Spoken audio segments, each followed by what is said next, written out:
자기 집으로 인도하여 드리니 야곱이 자기의 모든 일을 라반에게 말하매 라반이 이르되 너는 참으로 내 형이로다 하였더라. 야곱이 한 달을 그와 함께 거주하더니 라반이 야곱에게 이르되 내가 비록 내 생질이나 어찌 그저 내 일을 하겠느냐 내 품삯을 어떻게 할지 내게 말하라. 라반에게 두 딸이 있으니 언니의 이름은 레아요 아우의 이름은 라헬이라. 레아는 시력이 약하고 라헬은 곱고 아리따우니 야곱이 라헬을 더 사랑함으로 대답하되 내가 가산중에 자란 딸 라헬을 위하여 내 사촌에게 신뢰를 섬기리이다. 라반이 이르되 그를 내게 주는 것이 타인에게 주는 것보다 나으니 나와 함께 있으라. 야곱이 라헬을 위하여 7년 동안 라반을 섬겼으나 그를 사랑하는 까닭에 7년을 며칠같이 여겼더라. 야곱이 라반에게 이르되 내 기한이 찼으니 내 아내를 내게 주소서 내가 그에게 들어가겠나이다. 라반이 그곳 사람을 다 모아 잔치하고 저녁에 그의 딸 레아를 야곱에게로 데려가니 야곱이 그에게로 들어가니라. 라반이 또 그의 여종 실바를 그의 딸의 레아에게 신으로 주었더라. 야곱이 아침에 보니 레아라 라반에게 이르되 외삼촌이 어찌하여 내게 이같이 행하셨나이까. 내가 라헬을 위하여 외삼촌을 섬기지 아니하였나이까. 외삼촌이 나를 속이심은 어찌 됨이니까. 라반이 이르되 언니보다 아우를 먼저 주는 것은 우리 지방에서 하지 아니하는 바이다. 이를 위하여 7일을 채우라. 우리가 그 돈에게 주리니 내가 또 나를 7년 동안 섬길지니라. 야곱이 그대로 하여 그 7일을 채우매 라반이 딸 레아도 그에게 아내로 주고 라반이 또 그의 여종 비라를 그의 딸 라헬에게 주어 시녀가 되게 하매 야곱이 또한 라헬에게로 들어갔고 그가 레아보다 라헬을 더 사랑하여 다시 7년 동안 라반을 섬겼더라. 여호와께서 레아가 사랑받지 못함을 보시고 그의 태를 여셨으나 라헬은 자녀가 없었더라. 레아가 임신하여 아들을 낳고 그 이름을 루벤이라 하여 이르되 여호와께서 나의 괴로움을 돌보셨으니 이제는 내 남편이 나를 사랑하리로다 하였더라. 그가 다시 임신하여 아들을 낳고 이르되 여호와께서 내가 사랑받지 못함을 들으셨으므로 내게 이 아들을 주셨도다 하고 그의 이름을 시므온이라 하였으며 그가 또 임신하여 아들을 낳고 이르되 내가 그에게 새 아들을 낳았으니 내 남편이 지금부터 나와 연합하리로다 하고 그의 이름을 레이라 하였으며 함께 있습니다. 그가 또 임신하여 아들을 낳고 이르되 내가 이제는 여호와를 찬송하리로다 하고 이로 말미암아 그가 그의 이름을 유다라 하였고 그의 출산이 멈추었더라. 네. 오늘 말씀은 이제 베델에서 하나님의 약속을 받고 하나님의 축복을 약속받고 이제 다시금 길을 떠나서 그 삼촌을 찾아가는 여정에 대한 이야기로 시작을 하게 됩니다. 오늘 말씀 1절에 보시면 야곱이 길을 떠나 이렇게 말씀을 시작하고 있는데 이것은 원어를 그대로 번역을 하면 야곱이 이제 그의 발을 들었다. 이제 발을 들어 옮기기 시작했다라는 걸 이야기하는 거예요. 이것이 어떠한 의미냐면 이제는 결단하고 확신 가운데 그가 이제 발걸음을 한 걸음 옮기기 시작했다라는 것을 이야기합니다. 그런데 이제 그 다음에 나오는 이야기가 동방이 사람의 땅에 이르러 이렇게 나와요. 그러니까 하란에 이르러 혹은 바단 아람에 이르러 이렇게 이야기하지 않고 동방이 사람의 땅에 이르러 이렇게 표시를 하고 있습니다. 그러니까 이곳이 이 야곱이 도착했을 때 여기가 정확하게 어디인지 알지 못하는 거예요. 그러니까 동방 사람의 동쪽에 있는 어느 땅인 거죠. 그러니까 이것을 통해서 우리가 무엇을 생각해 볼 수 있냐면 그 야곱이 하나님의 축복을 받고 축복을 구하고 이렇게 했지만 그가 지금 어느 길로 가고 있는지를 명확하게 알고 있지 못한 거예요. 목적지는 알지만 그 길을 정확하게 지금 우리나라처럼 도로가 잘 뚫리고 표지판이 정확하고 내비게이션이 있어서 정확하게 가는 게 아니잖아요. 그때는 그냥 이쪽 방향으로 가면 뭐가 나올 거다 이런 거지 그러한 정확한 길이 없기 때문에 그냥 동쪽으로 향해서 가는 겁니다.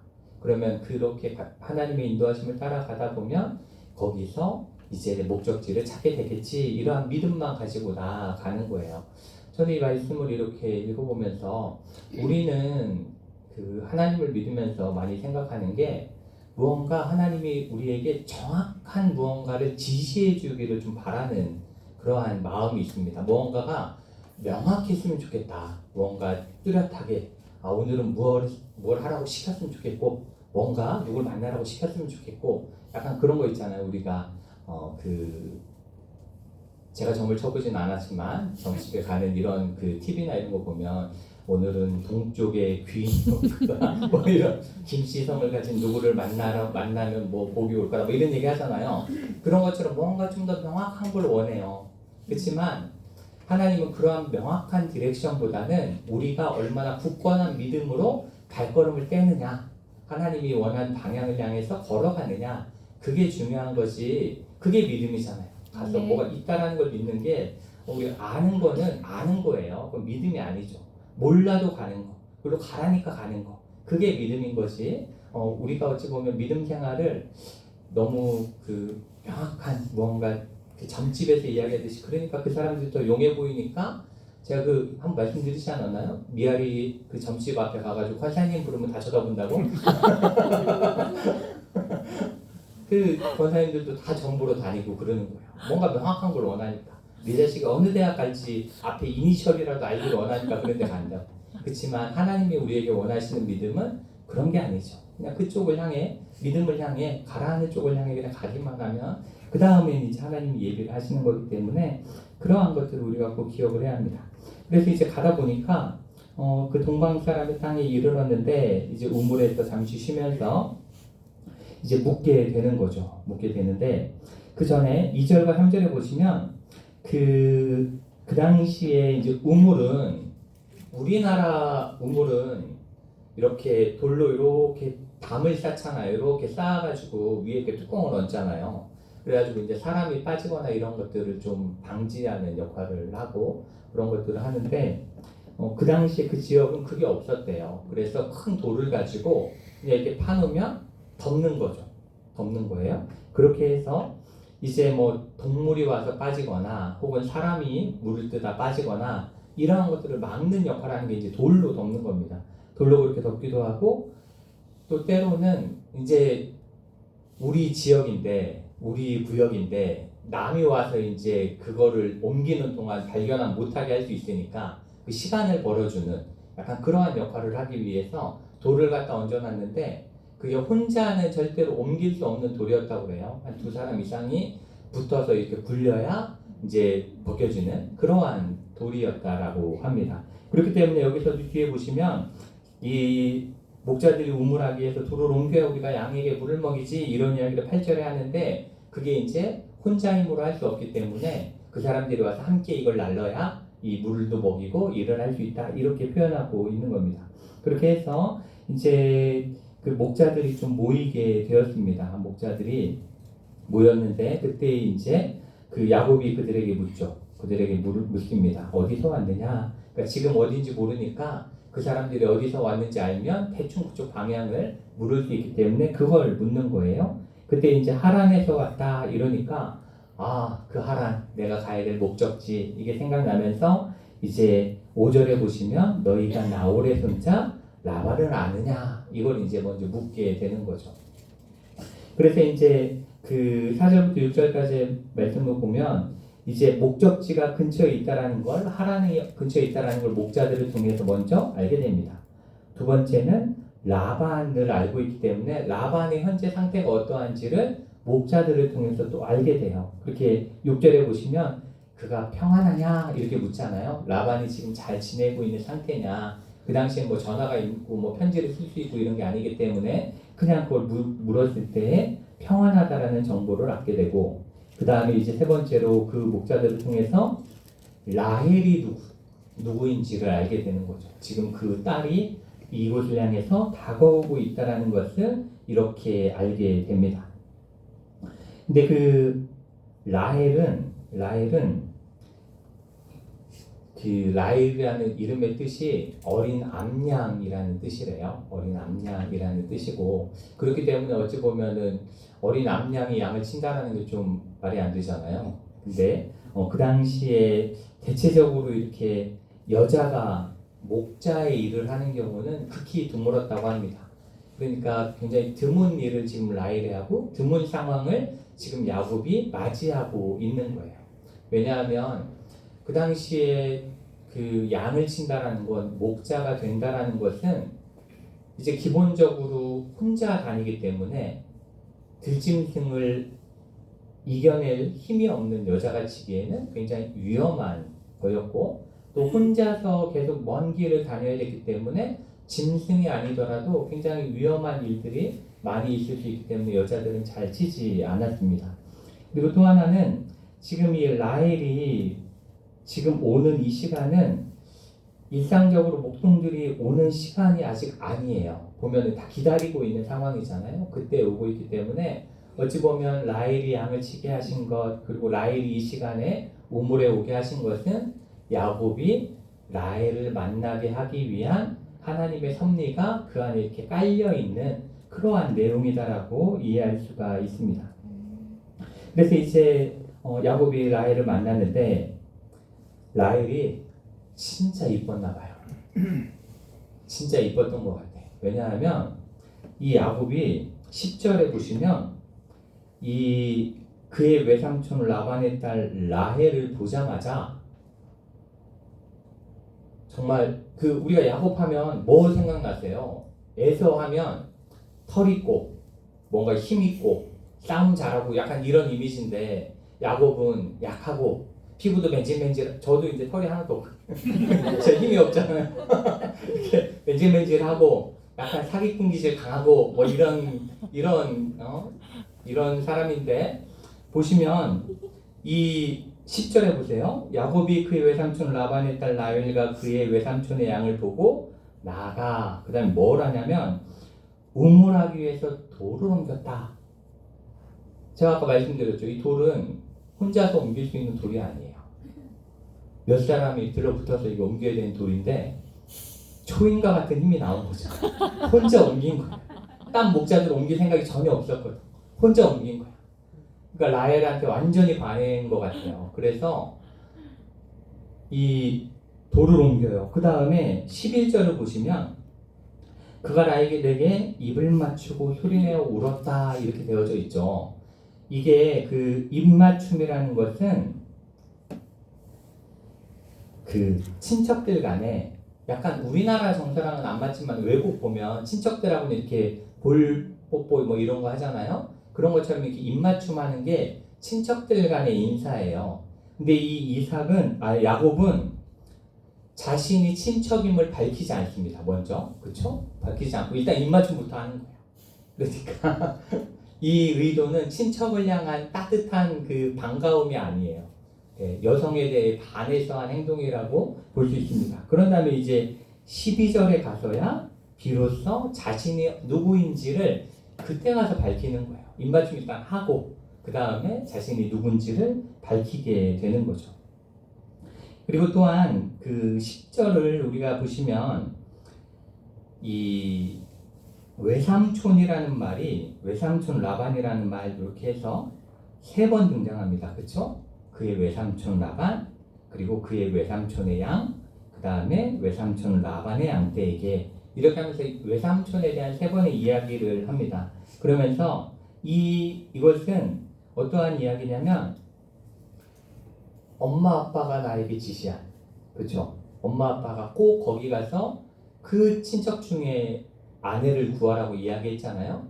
그러니까 이 라헬이 진짜 내가 만나야 됐던 그 사람, 이걸 강조하고 싶은 거예요. 야곱 입장에서 라헬을 꼭 만난 것이 정말 운명과 같은 거다. 이거는 정말 부모님이 시킨 거기도 하고 정말 내가 볼 때 아름답기도 하고, 그러니까 그걸 강조해서 지금 이렇게 하고 있는 걸 보게 됩니다. 그렇게 해서 이제 그 라헬에게 자신이 누구인지를 이야기합니다. 12절에 그의 아버지의 생질이요 리브가의 아들됨을 말하였다 이렇게 이야기합니다. 그러자 라헬이 이제 달려갑니다. 달려가서 그 아버지, 그러니까 리브가의 오빠죠. 오빠 라반에게 이야기를 합니다.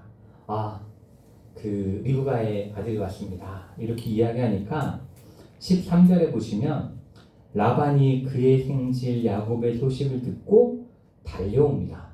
막 뛰어오는 거예요. 버선발로 그냥 막 뛰어오는 거죠. 그런 다음에 영접하여 안고 입 맞추고, 여기서 입 맞추는 게 이제 그 친척 간에 인사를 하는 거예요.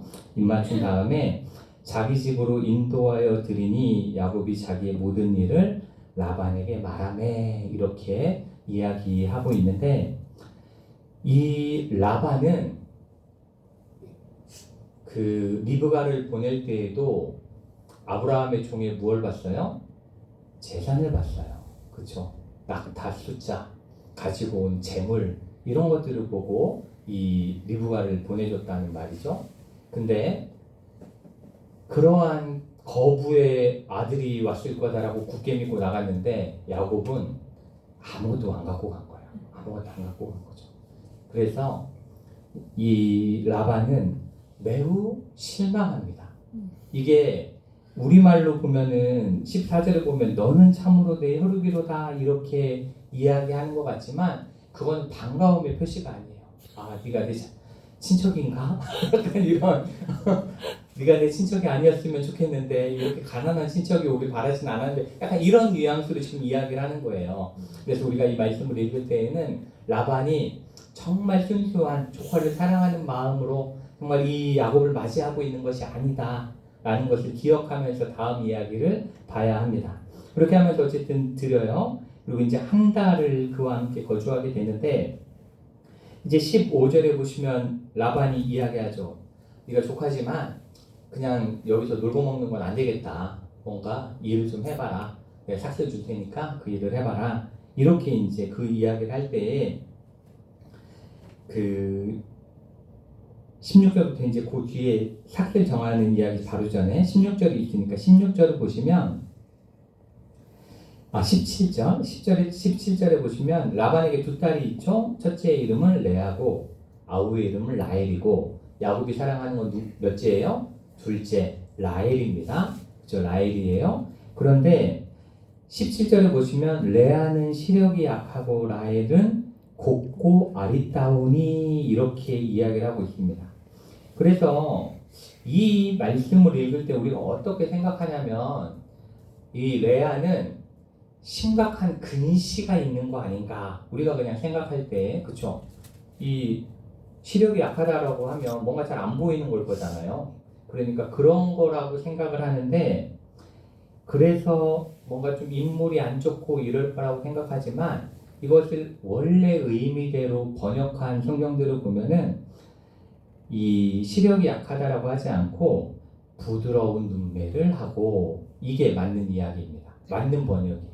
부드러운 눈매를 가진 여성이 레아였습니다. 그러니까 레아는 굉장히 좀 내성적이고 부드럽고 여성스럽고 이러한 딸이었고, 라헬은 막 양치고 막 이러잖아요. 그러니까 활달하고 밝고 이러한 성격에 이렇게 대비되는 그러한 딸이었다라고 볼 수 있습니다. 그래서 그런데 야곱의 성격에는 레아의 그런 부드러움보다는, 섬세함보다는 라헬의 그런 씩씩함들이 훨씬 마음에 들었던 것 같습니다. 그래서 이제 라헬을 선택을 하게 됩니다. 그래서 라헬을 위해서 18절에 보시면 라헬을 위하여 외삼촌에게 7년을 섬기리이다 이렇게 이야기를 합니다. 이것은 그 당시에 남자가 아내를 데려오기 위해서는 지참금을 준비해야 됐어요. 돈을 주고 아내를 데려오는 거죠. 돈을 주고 데려오는데 그 당시에 보통 아내를 데려올 때 몸값은 은 30세겔 정도 혹은 잘 살면 40세겔 정도를 지불했는데, 이 그 당시에 노동자의 1년치 연봉이 10세겔이에요. 그러니까 아내를 데려오려면 3년에서 4년치 연봉을 줘야 그 아내를 데리고 올 수가 있었던 거예요. 근데 오늘 말씀을 보시면 몇 년을 섬기기로 해요? 7년을. 그러니까 야곱이 제대로 바가지 쓴 거죠. 바가지 제대로 쓴 거예요. 그러니까 라반은 야곱보다도 더 계산적인 사람인 거죠. 딸을 이용해서 그 7년치를, 그러니까 2배를 얻어내려고 하는 그러한 사람이라고 볼 수가 있습니다. 그렇게 해서 데려오기로 했는데 워낙 사랑했던 것 같아요. 사랑했기 때문에 이렇게 그 일하기로 정말 기쁨으로 하고 또 그것을 며칠처럼 보냈다 이렇게 이야기할 정도로 그 시간을 즐겁게 감내를 하게 됩니다. 그리고 19절에 보시면 라반이 그를 내게 주는 것이 타인에게 주는 것보다 나으니 이렇게 이야기하고 있는데 그 당시에 사람들은 그 앞에서도 보듯이 친척끼리 결혼하는 것을 가장 좋은 조건이라고 생각을 했습니다. 지금 같으면 근친상간이죠. 그렇기 때문에 굉장히 위험한 거지만 그 당시에는 그 혈통을 보존하는 그러한 효과가 있었기 때문에 그리고 이제 그 같은 집안이면 그 집안에 내력이 있는 거잖아요. 그런 것들을 이해할 수 있기 때문에 그러한 상태에서 결혼하는 것을 굉장히 좋게 여겼습니다. 그러니까 어찌 보면 친척 간의 결혼이기 때문에 라반은 라헬을 그냥 보내줘야 맞는 거예요. 원칙적으로 가족 간의 결혼이기 때문에 그렇게 해야 됐는데 역시나 라반은 굉장히 계산적인 굉장히 그 수에 능한 사람이었기 때문에 딸을 이용해서 큰 돈벌이를 했다. 그렇게 이해를 할 수가 있습니다. 그리고 또 하나 여기서 이제 우리가 좀 이해하고 넘어가야 되는 건 그 당시에 그런 지참금을 가지고 뭘 했을까? 그냥 단지 부자가 되기 위해서 딸을 돈 받고 넘겨준 게 아니에요. 돈 받고 넘겨준 게 아니라 그 당시에는 딸을 시집 보내서 그 돈을 받으면 그 돈을 가지고 뭐 하는지 아세요? 아들을 장가 보내는 거예요. 아들을 또 장가 보내려면 그 돈이 드니까 이쪽 딸을 팔아서 번 돈으로 아들 장가를 보내는 그러한 일들이 그 당시에 있었기 때문에 이 지참금 문화가 그래서 그 당시 그 지역에서 존재했던 겁니다. 그러니까 딸 부잣집이 진짜 부잣집이었지 않나. 네, 아들이 귀한 것 같지만 네, 딸이 있어야 아들도 보낼 수 있는 그러한 문화였던 걸로 보여집니다. 그리고 이제 21절부터의 말씀을 보시면 이제 7년이 지났어요. 7년이 지나서 라반에게 이제 내 아내를 내게 주소서 내가 그와 합방하겠습니다. 이렇게 이야기를 합니다. 그랬더니 라반이 그곳 사람을 다 모아서 잔치를 합니다. 이것도 라반이 정말 기뻐서 잔치를 벌려줬다라기보다는 그 다음 술을 쓰기 위해서 억지로 잔치를 벌인 거죠. 굉장히 성대하게 잔치를 벌이고 신랑을 최대한 취하게 만들기 위해서 그 일을 행한 거죠. 그런 다음에 라헬을 분명히 달라 했음에도 불구하고 레아를 들여보내게 됩니다. 그래서 25절에 보시면 이제 야곱이 아침에 보니까 깨서 보니까 술이 왼수죠. 레아가 들어와 있는 거예요. 레아가 옆에 있잖아요. 그러니까 이제 외삼촌에게 가서 왜 이렇게 했습니까? 이렇게 했을 때 하면서 내가 라헬을 위하여 외삼촌을 섬기지 아니하셨나이까? 그러면서 외삼촌이 나를 속이심은 어찌 됨이니까? 이렇게 이야기를 하고 있습니다. 여기서 이 외삼촌이 나를 속이심문의 이 속이심문은 언제 쓰인 말이겠어요? 에서가 야곱을 향해서 네가 나를 속인 거. 그렇죠? 에서가 이삭에게 가서 동생이 나를 속였다. 이 이야기랑 똑같은 거예요. 그러니까 하나님은 야곱이 잘못한 걸 그냥 내버려 두진 않으신 것 같아요. 똑같이 당하게 하심으로 무엇이 올바른 길인가 좀 가르쳐 주신 것 같기도 하다는 그러기 위해서 이거를 사용하신 것처럼 이러한 말씀이 여기에 딱 들어가 있습니다. 그리고 이제 26절부터의 말씀을 통해 보시면 이제 언니보다 아우를 먼저 주는 것은 우리 지방에서 하지 않는 첫째부터 결혼시키는 것이 그 규칙이다. 미리 얘기하지 않고 그렇죠. 7년 전에 얘기했어야 되는 거잖아요. 이거는. 근데 그 다음에 얘기 안 하다가 지금 와서 그 이야기를 하는 거예요.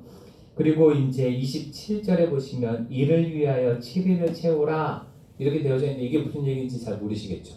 이를 위하여 7일을 채우다. 이게 어떠한 의미냐면 일단 레아랑 결혼하게 된 거잖아요. 레아랑. 그러면은 그 당시에 결혼을 하면 7일 동안 신랑은 아무 일도 시키지 않았습니다. 아무 일도 하지 못하게 했어요. 왜냐? 자손을 낳아야 되니까. 최선을 다하고 아무 일도 시키지 않은 거 신랑 신부를. 그래서 7일을 채우라. 이것이 그 시간을 다 채우라. 이렇게 이야기를 하고 그 다음에 이제 라헬을 위해 또 7년을 일해라. 이렇게 이야기를 하고 있는 겁니다. 그러한 이야기예요, 이게. 네. 요즘 문화로 생각하고 성경을 읽으시면 약간의 당황스러움이 있으실 수 있지만 그 당시의 문화는 이러했다로 이해하셔야지 하나님 왜 이때 이러셨어요 이렇게 이야기하시면 안 돼요. 네. 어쨌든 그래서 이제 7일 채우고 또 7년을 일하게 되는 일이 생겨나게 됩니다. 그런데 하나님은 굉장히 긍휼하신 하나님이신 것 같아요. 그래서 31절에 보시면 야곱이 하도 라헬만 사랑하니까 라헬에게는 자녀가 없게 하시고 레아에게 자녀를 주시는 내용이 32절부터 탕탕탕탕 4번 나옵니다. 그래서 첫째 아들을 낳게 되는데 르우벤을 낳게 되죠. 르우벤은 나의 괴로움을 돌보셨다. 이러한 의미를 담고 있고 첫째 아들을 낳은 거죠. 어찌 보면 장자는 굉장히 중요합니다. 그런데 장자를 레아가 낳게 하셨다라는 건 그러한 중요한 역할을 하게 함으로써 레아가 소외받지 않게끔 하신 하나님의 뜻이 있다라고 볼 수 있고, 그 다음에 이제 둘째로 시므온을 낳게 되죠. 들으심이죠. 시므온을 낳게 됩니다. 그리고 이제 세 번째로 레위를 낳게 됩니다. 연합함이라는 의미를 가지고 있는 레위를 낳게 되고, 그리고 넷째 유다, 찬송이라는 의미를 가지고 있는 유다를 낳게 되는데, 보시면 이 루벤과 시므온은 첫째 둘째지만 큰 역할은 못해요. 그렇죠? 그 이스라엘 역사 가운데서 루벤과 시므온은 크게 나타나는 부분이 없지만 레위는 중요하죠. 그렇죠? 레위는 나중에 하나님을 예배하기 위해 오로지 그 일만 감당하게 되는 지파로 남게 되는, 어찌 보면 이스라엘 민족의 역사에서 굉장히 중요한 역할을 하는 지파로 세워지게 됩니다. 그리고 유다의 자손에서 누가 나와요? 그렇죠. 다윗이 나오고 예수님이 나오게 되는, 이 은혜의 역사가 이 레아로부터 시작해서 나오게 되는, 우리가 그 역사들을 보게 되는 겁니다. 그렇기 때문에 하나님께서는 언제나 부족하고 연약한 자들 향해서는 긍휼함을 그리고 사랑의 마음으로 그들의 연약함들을 돌보시는 따뜻한 분이라는 것을 우리가 기억해야 하고, 우리도 우리 가운데 있는 소외되고 힘들어하는 분들을 잘 섬기고 사랑할 수 있는 그러한 모습들이 필요합니다. 교회 안에서도 언제나 좀 부족한 분들이 있잖아요. 경제적으로 부족할 수도 있고, 또 정서적으로 또 도움이 필요한 분들도 있고, 여러 가지 이유로 도움이 필요한 분들이 있는데, 우리는 언제나 교회 안에서 그러한 분들을 잘 찾고 그들을 돌볼 수 있는, 그것이 어찌 보면 오늘 하나님의 레아를 향해 주신 그러한 마음이다라고 우리가 볼 수 있습니다. 그래서 오늘 이 말씀은 그냥 재밌는 야곱이 그 아내를 찾아가는 여행기처럼 보여지기도 하지만, 이것을 통해서 우리에게 알려주는 것은 야곱이 굉장히 형도 속이고 아버지도 속이고 이러한 사람이었지만 하나님께서 또 더한 사람을 만나게 하셔서 다 연단해서 사용하신다는 거예요. 결국은 하나님은 그 사람을 쓸 때 그 사람의 연약한 부분들을 다 연단하시면서 하나님의 사람으로 빚어가신다. 아멘. 그렇기 때문에 우리가 때로는 우리가 생각할 때 왜 나에게 이런 상황이 펼쳐질까? 왜 나에게 이런 어려움이 있지? 라고 생각할 수 있지만, 그것 또한 하나님이 나를 더 크게 쓰시기 위해서, 하나님의 일을 위해 사용하시기 위해서 주시는 그러한 연단이라는 것을 생각하면서 우리가 하나님을 원망하기보다 그것을 통해 나에게 주시고자 하는 하나님의 뜻이 무엇인지를 잘 찾아나가고, 그러면 이러한 야곱과 같이 크게 쓰임받는 은혜 역사들이 우리 가운데 있을 줄 믿습니다. 네. 이 시간 우리 함께 기도하기를 원하는